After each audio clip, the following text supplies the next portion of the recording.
महाराष्ट्र में राष्ट्रवादी कांग्रेस पार्टी में अंदरूनी घमासान और टूट की स्थिति पर पार्टी प्रमुख शरद पवार एक बार फिर भारी पड़े हैं। शरद पवार ने एक बार फिर अजित पवार और भाजपा के बीच राजनीतिक खिचड़ी नहीं पकने दी। इसमें राज्य में सत्तारूढ़ शिवसेना के शिंदे गुट के तेवर और अजित पवार के साथ जरूरी विधायकों का नहीं जुट पाना भी बड़े कारक माने जा रहे हैं।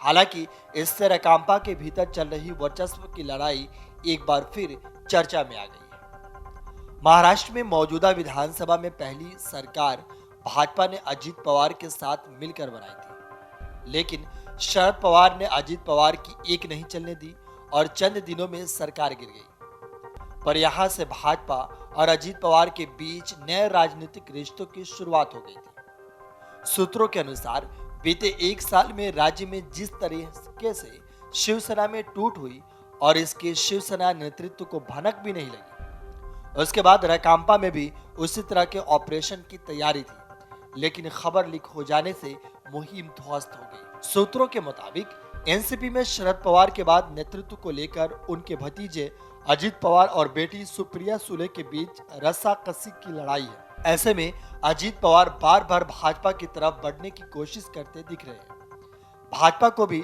शिवसेना के विभाजन के बाद एनसीपी में वर्चस्व की अंदरूनी लड़ाई महाराष्ट्र के लिए मुफीद दिखती है। हालांकि इससे सत्तारूढ़ शिवसेना खुश नहीं है। उसे लगता है कि अगर राकांपा साथ आती है तो उसकी स्थिति कमजोर पड़ेगी। यही वजह है कि अजित और भाजपा की नजदीकियों की खबरों पर सबसे तीखी प्रतिक्रिया शिवसेना के शिंदे गुट की रही।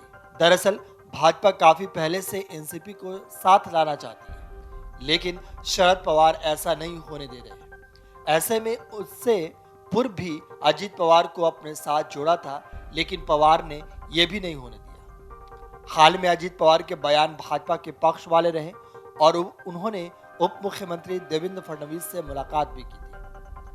अजित के सोशल मीडिया अकाउंट से एनसीपी का झंडा हटने को भी एक संकेत माना गया। सब कुछ भीतर ही भीतर चल रहा था।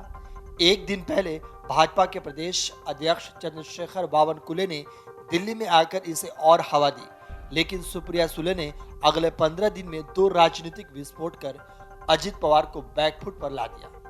वीडियो डेस्क अमरउजाला.com। मन से उजाला कर चले, मन से उजाला कर चले, एक अमर उजाला कर चले, उजाला कर चले। मन से उजाला कर चले, मन से उजाला कर चले, एक अमर उजाला